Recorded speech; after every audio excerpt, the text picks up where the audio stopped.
Vystupovali sebevědomně a mnohomluvně, kdo víc a šikovněji získá důvěru davů. Ano, davů, neboť ti, před které s řečnickou rutinou předstupovali, byli pro ně jen šedivou masou, se kterou se dá obratně manipulovat. Snažili se získat důvěru důvěřivých. Ve skutečnosti pohrdali obyčejnými lidmi. Ve skutečnosti byli ve střehu i sami vůči sobě. Jedno však hlásali společně. Na této republice jim pojednou nebylo nic dobrého. Předháněli se i v tom, kdo kritičtěji a rádoby vtipněji zostudí některé omyly minulých let, na kterých se sami také významně podíleli. Hovořili o svobodě lidských právech, o humanitě. Zcela záměrně však plnili pokyny těch, pro které socialismus znamenal konec jejich vydírání pracujícího člověka. Psal se počátek roku 1968. Připomeňme si, o čí jim vlastně šlo.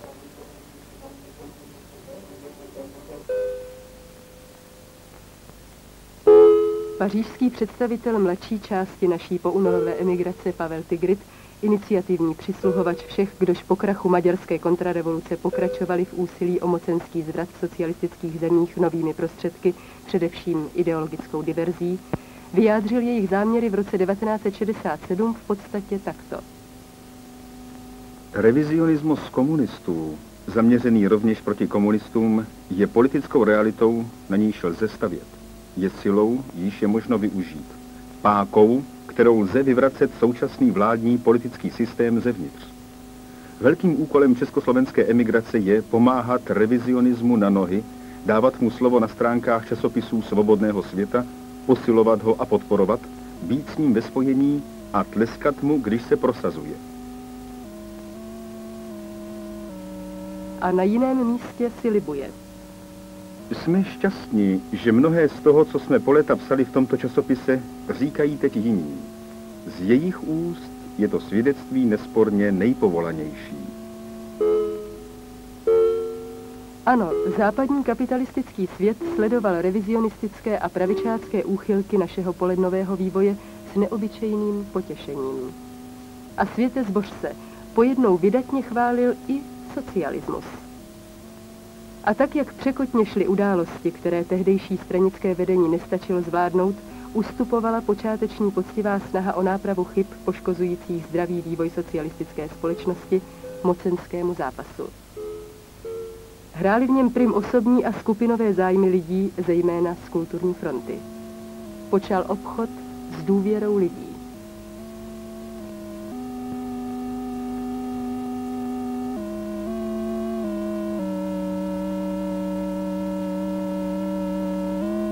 Samozřejmě, že jako praví kšeftsmani nevěřili ani jeden druhému.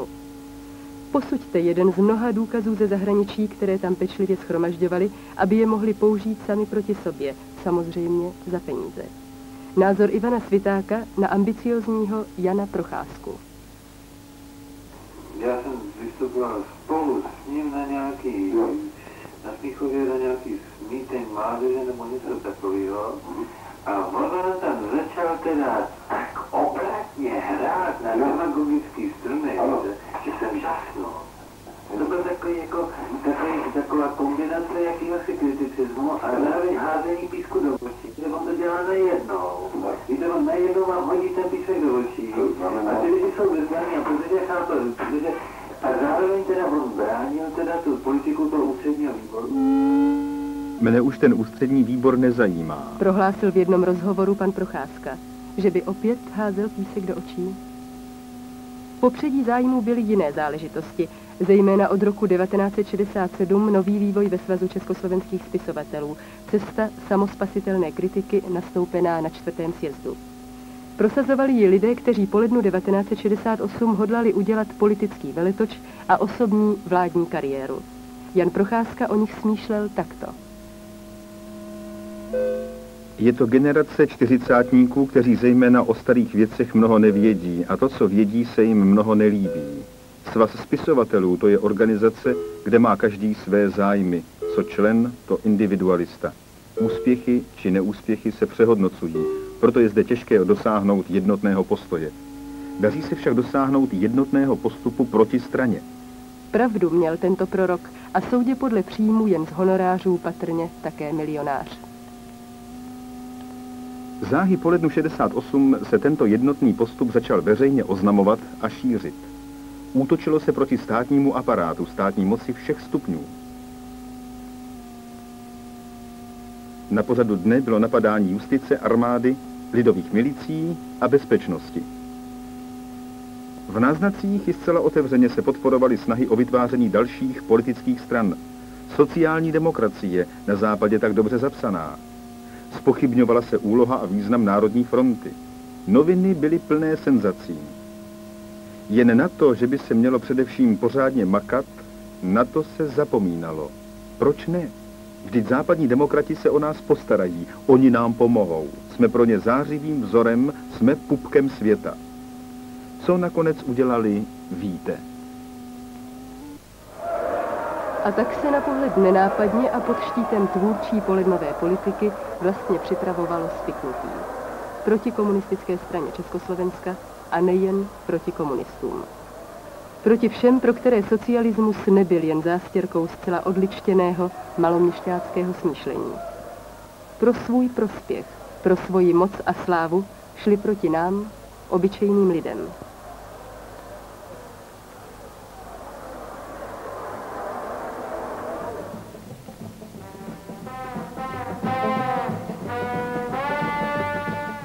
Chytře dovedli využít všeho. Například pozornost, která se věnovala některým mužům ledna, si nic nezadala s reklamou ve stylu popularizace západních filmových hvězd.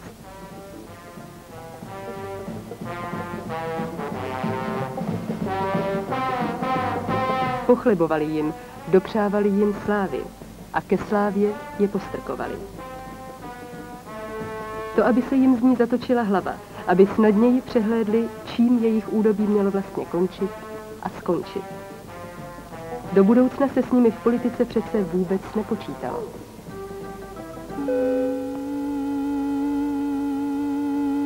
Na západě, zejména naše emigrace, příčinlivě shromažďovala přemnohé důkazy, samozřejmě, aby tím víc mohla natahovat dlaň pro tučnější odměny. Není náhodou, že pečlivý přehled našich vnitropolitických událostí roku 1968, očištěný v Tigridově svědectví, začíná 1. říjnem 67 a končí 21. srpnem 68.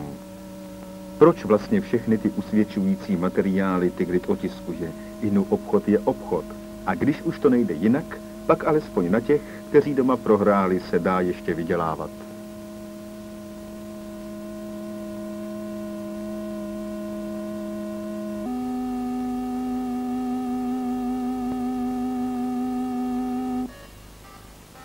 Do Československa přicházejí už delší dobu různé zahraniční zásilky. Například tato, kterou obdrželi ředitelé Československé televize a Československého rozhlasu přímo z Paříže. Prodáváním a zveřejněním těchto dokumentů se Pavel Tigrid zříká svých spolupracovníků. Pravda, při velkém návalu práce nemá čas se orientovat, kdo, jak a komu prodává.